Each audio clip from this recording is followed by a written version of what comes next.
Now I'm talking about the topic how to insert the header, footer and the page number. So first go to the insert and go to the here header. Choose different types of header. Here lots of the header available. You can put your header also. Now see here this picture is in header. Now you can put here anything like Jazan University.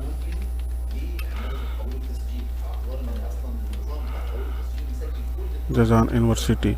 So you can here put the header and also here you put the footer Jazan KSA.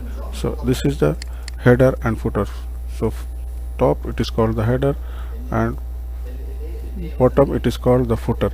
So this is the header and footer. Also you can put the page number. How to page number this one. This is the page number top where you can choose this one. The different type of the bottom. This is the top of page. Lots of these things. Thank you.